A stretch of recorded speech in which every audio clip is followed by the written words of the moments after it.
Welcome to What the World Needs Now, sponsored by Harmony Academy from National University. In this episode, hosts Tom Whisinnand and Josh Monroe speak with Stephanie Johnson, an educator with over 21 years of experience. They discuss Stephanie's journey from a first-generation college graduate to a passionate advocate for equity in education. Stephanie shares her insights on the importance of community connections, the role of empathy in teaching, and how educators can bridge the gap in resources and opportunities for their students.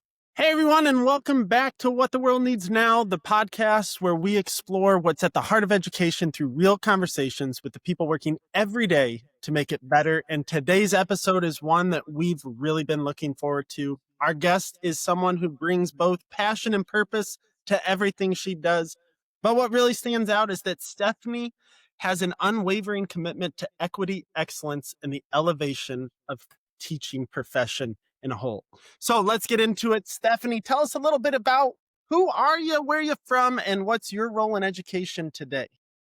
Okay, I will try to make it short. I don't want to give a whole sermon this afternoon, but my name is Stephanie Johnson. I am from the great state of South Carolina. I am originally from a small city in South Carolina called Sumter, but I have resided in the capital in Columbia, South Carolina for about 25 years now. I decided to leave home when I graduated high school, stayed home for probably 2 years, and went to the local branch of my alma mater, the University of South Carolina at Sumter. Decided that I wanted to go to the big city, transferred to the University of South Carolina main campus in Columbia.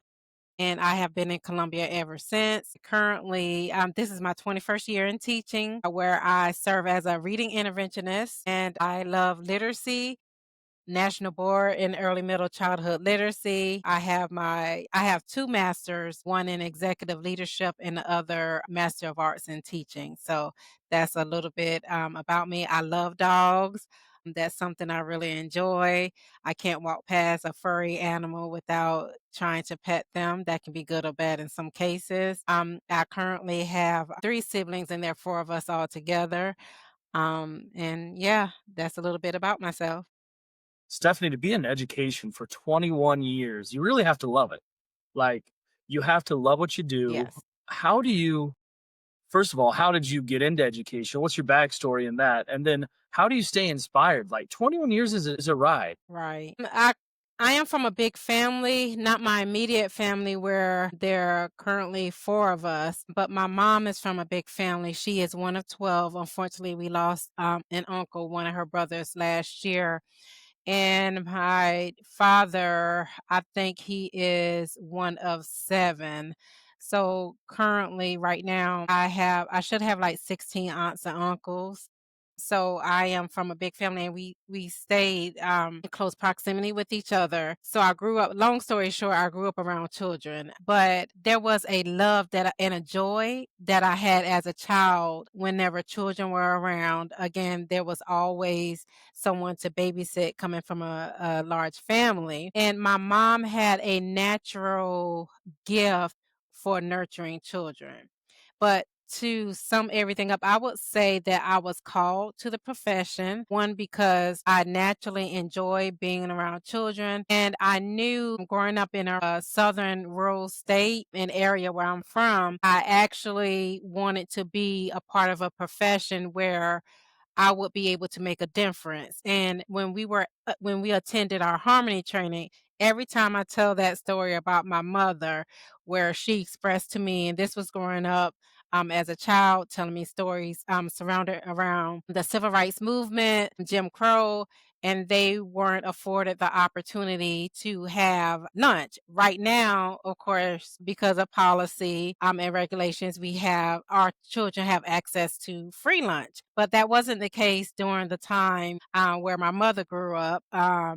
So I knew that I wanted to be in a profession where I would do something about any injustice. Ironic enough, I was always in front of my classmates, either saying something, doing something, singing songs. So I knew at a very young age, and I would say as a teenager, that I officially knew that I was called and education and teaching was my purpose. And Stephanie, Tom and I had the awesome privilege of hanging out with you in Yes. California a few weeks ago. So we got to sit down and get to know you a little bit. And Right. one thing that stuck out to me, you're a first generation college graduate for your family. I think that's Yes. such an inspiring story that you have. Can Right. you go down that road with us a little bit, and then tell us how that's shaped the way that you show up for your students?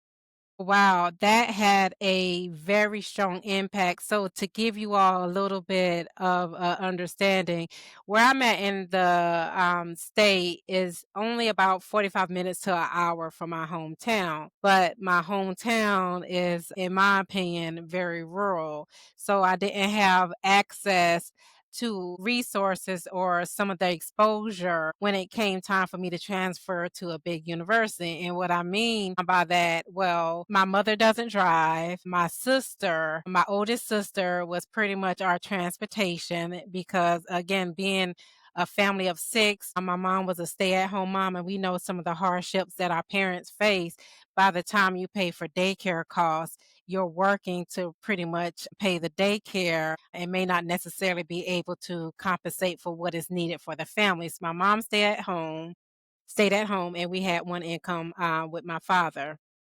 So we were only afforded one vehicle. So that tells you a little bit about what we were able to have access to. So when I transferred to the larger university in Columbia, it was like Disneyland for myself, right? We got exposed to like a super Walmart, all these different shopping areas. And by that time, Super Walmart probably have been relevant for maybe at least a decade, maybe more. But to someone who doesn't have access to resources on a regular basis, that's something that's big. And I had to adjust to a different culture, and not cultures in terms of ethnicities, because in my hometown, there's a major Air Force base that was across the street from my elementary school. So I was always exposed to diversity, but the culture was different.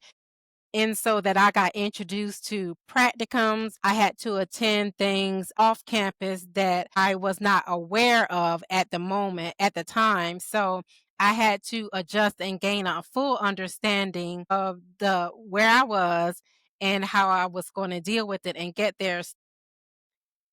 It also made me think about where there was a gap, in terms of, I would say resources, because being only 45 minutes to an hour away, I was amazed at the amount of access that I had to Mhm. resources. So as I approached teaching, it taught me two important things. One, it talked to me about the scarcity of resources, zip codes in terms of having access. And then two, I learned a perspective I adjusted to and that I use as an opportunity to be able to apply to my teaching settings, if that makes sense. Absolutely, absolutely, it does. The disparities sometimes between rural and more urban opportunities is huge, and access to Right, opportunities, it's access to resources, just like you said. right. I know you do a lot of work with social justice on the national level, and I think that does a couple of things as professionals, right? It continues to give us exposure to different situations and different learning opportunities, Yes. but it also keeps us fresh. Talk a little bit about how you, one, got involved in that national realm of leadership opportunities, and two, how would you encourage other people to maybe pursue some of those leadership opportunities that kind of transform your world, and worldview of education? Right. Well, going back to me, well, one, I'm also the baby. I'm not the baby of my family, but I'm the baby girl, which still counts. I think my baby brother and I was fighting. We were fighting for that baby spot. So, being the baby girl with two older sisters, I feel like I was always fighting to be seen, and I was always outspoken. So, I was always in front of the congregation at my church. I was always reciting poems and speeches. So being outspoken wasn't something that I was not accustomed to as an adult. And I preface that to say, when I started teaching, I noticed that And I started teaching in a Title I school, which was a culture shock for myself because in my head, I had the idea that all schools were the same because my exposure during my student teaching were in more, I would say, affluent areas compared to when I actually became a full-time teacher. So I taught in Title I school and we were under different literacy initiatives. And I feel like almost every time we had a faculty meeting, there was always like a new policy, a new initiative.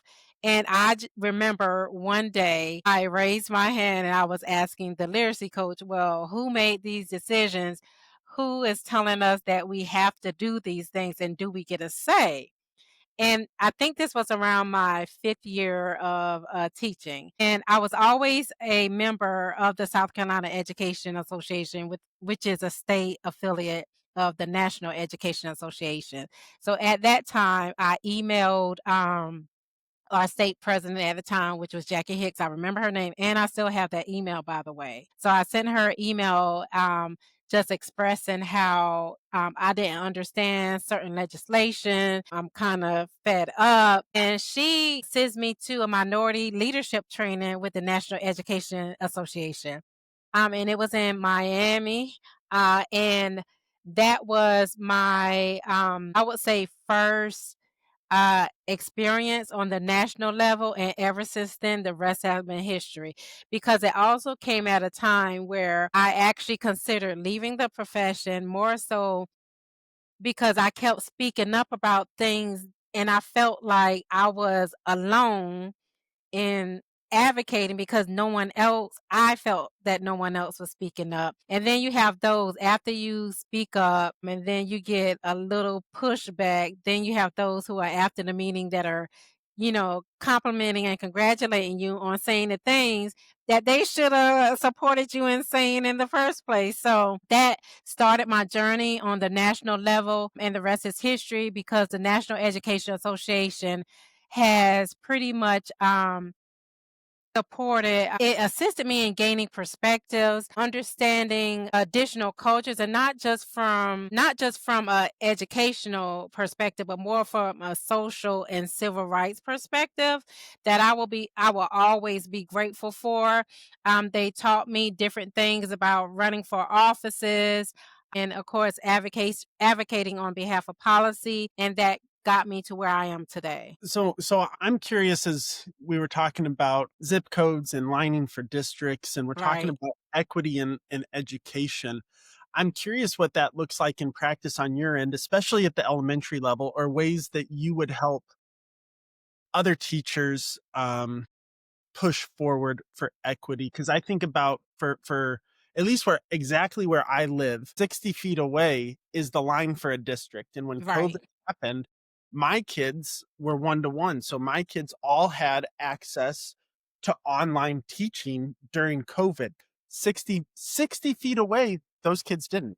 And so when we're talking about advancing excellence, Right. advancing equity, what advice would you have for teachers to put that into practice, and especially at the elementary level?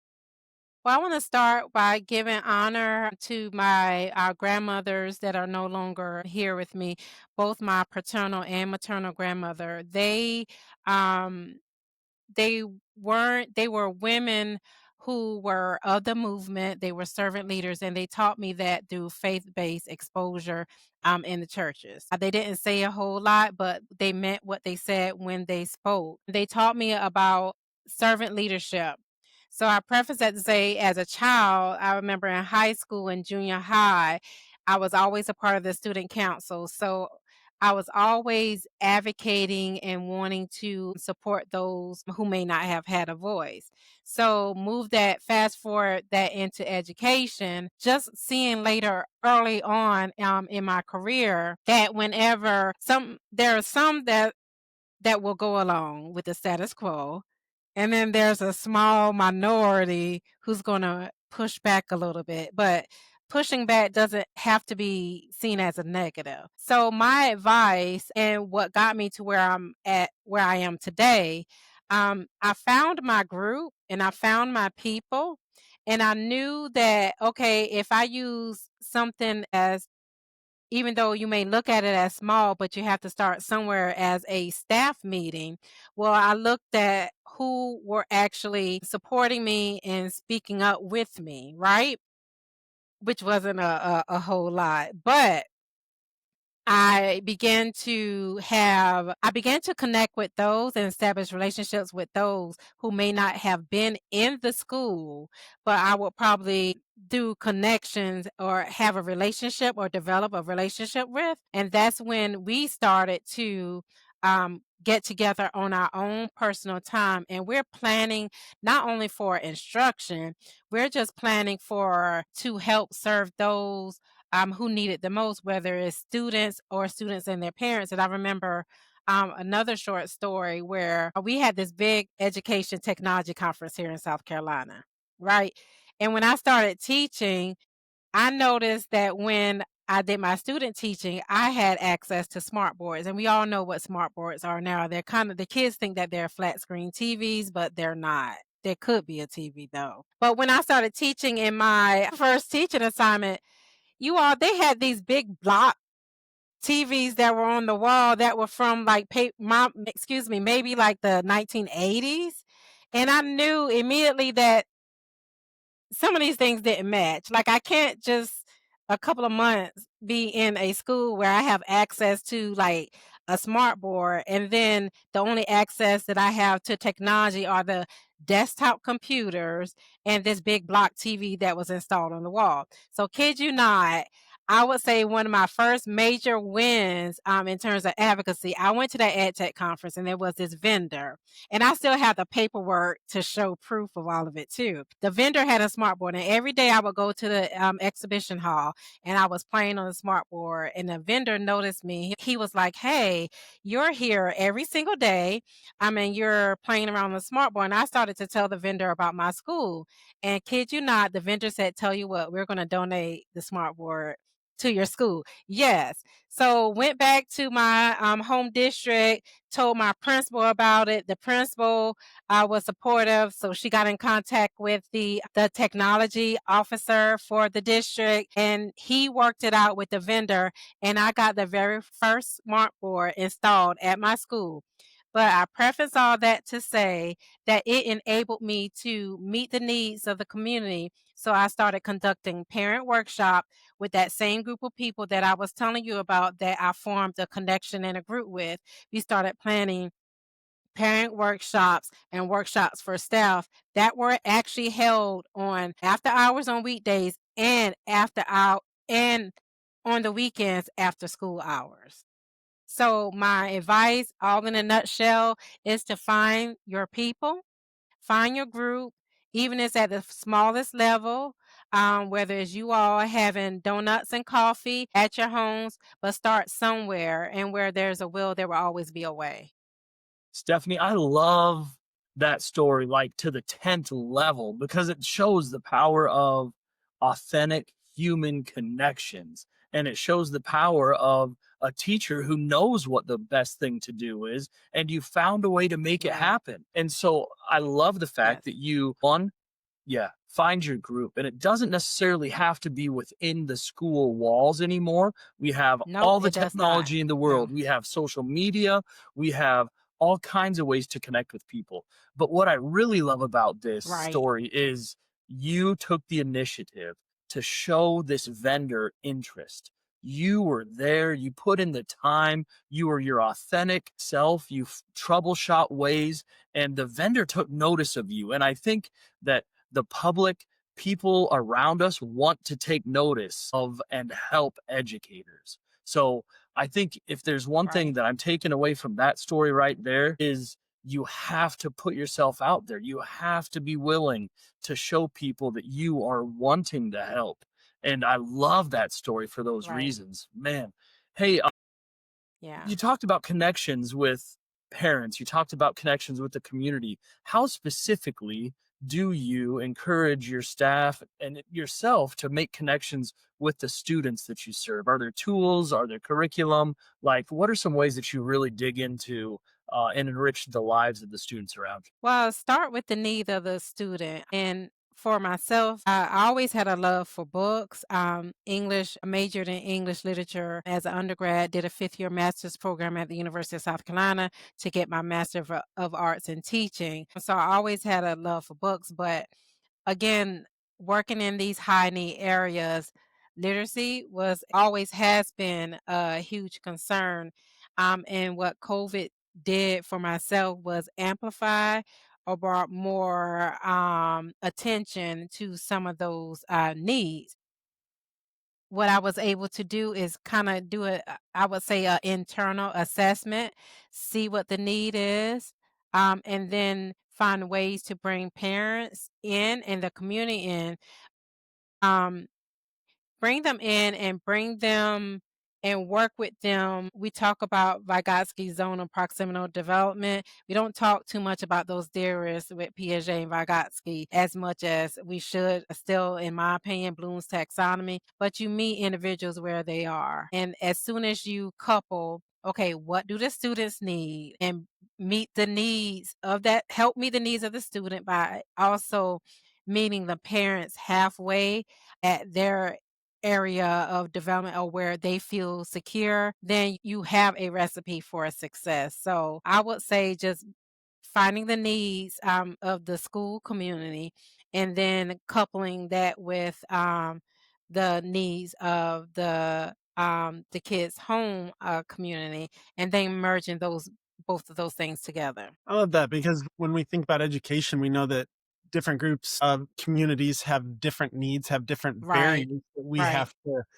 help them and we break down. We have to help break down. So it's an active way for us to be involved in growing kids in education. Yes, yes, I know you've got your master's in executive leadership. yes. I don't even quite know what that means. So could you break that down for us? And then I'm curious how that has helped you in educational leadership, especially as someone who's still connected to schools and classrooms. So it's a Master of Arts in Executive Leadership, and it was with Gardner Webb University, where it's provided me an opportunity to get certified as a principal in administration. As a principal in the program, also provided an opportunity to get certified in if I were to pursue being a superintendent. But what I feel teacher leadership has done for me, coupled with that leadership degree, was expose me to administrative opportunities that may not be in the traditional roles. So I've held and currently hold offices in the National Education Association that allows me to use some of the leadership qualities and skills that I learned in my program without having to leave the classroom. So, which I love because I really love being around children, being immersed in curriculum and instruction. And I'm not saying principals don't have that same access, but I feel like it's a little different with being in the classroom versus being outside the classroom, and I never wanted to lose that momentum and lose that relationship with children. So that degree enabled me to use the skills that I learned and strategies that I learned with a degree and apply it to a lot of things that are education related outside of the school system. That's incredible. I love that you use the word systems, right? And I think as a teacher leader, we have to be aware of the systems that are operating at all levels, right? We have the systems that are operating in our schools. We have the systems that are operating within the state level. And then kudos to you for being on that national board of the National Education Association and being aware of like the forces and the systems Yes. at play at that national level, which are ultra important. You know, I was part of and I am part of the Education Association in the state of Nebraska. And I have to tell you, going out to Okay. those delegate assemblies and representative assemblies really Yes. does open your mind up to what other teachers are going through and what other educators are going through, Right. and the Right. discrepancies and the lack of transparency sometimes. And it's really an interesting world that we live in. So I guess at the end of every episode, we ask one question. And Stephanie, your passion is just incredible. I can't thank you enough for being here with Josh and myself. We ask one question though, and this is always the toughest one. Yes. It is, what does the world need now? In the 60s, there was this marvelous song about what the world needs, and it was love. And we've heard all kinds of answers, and I am dying to know, Stephanie, what does the world need now? They need empathy. I don't even know how the words to describe where we are as a society. From the outside looking in, again, I've always, if you were to take all the titles, take even any accomplishment away from me, that would not change who I am at the heart. Because at the heart of who I am is a servant leader. And that's where I get my joy. And I don't have the words to describe where I feel that the world may be right now because it's just from my perspective. But my joy comes from having an opportunity to share what I have with everyone else. But I don't know if everyone else have that same perspective, but I would like for them to have it. There's enough resources in the world for everyone to help those who would like to get to a level of success, because level of success to different families, communities, and individuals are different. Some levels of success, some people just want to get out of the bed in the morning, or get to work on time, or have a fresh hot meal, right? So Yes. what I Yes. feel like the world needs now is more empathy and understanding of each other's perspectives, where they're coming from, and understanding of their cultures and their beliefs. And I feel like if we are able to get to that point, everything will be okay. What an awesome answer. 100% is something that our world needs and that we have to keep teaching our kids, Right? right? We have to learn how to understand what somebody else, not that we actually feel what they're feeling, but that we can Yeah. understand where they're Yes. coming from so that we can Yes. connect on a human Yes. level with each other and love each other, care for each other, and Right. be there for each other. You know, one Yes. thing that I want to say, Stephanie, that just really, I love this perspective is that success is not universal. It is not the Mm-mm. same for everybody. What is success for one individual? I love that you brought up some people, success is being able to get out of bed in the morning. You know, some people, to success it is getting a job that they want. To some people it is having a family that is going through tough times, that is Mhm. hanging on for one more day. Yeah. Success is Yes. so not universal, and that empathy piece, understanding what success is to somebody, is, I think, is really necessary. That whole idea of empathy. Stephanie, thanks so much for giving your time, letting us learn from you. Oh, I appreciate you. Ladies and gentlemen, that's our show. We're so thankful and appreciative that you continue to join us on What the World Needs Now. Tom and Josh would like to thank Harmony Academy from National University for making it possible for them to share the stories of incredible educators from across the country and world. Please check out harmony-academy.org to see how Harmony Academy can support you on your journey in education.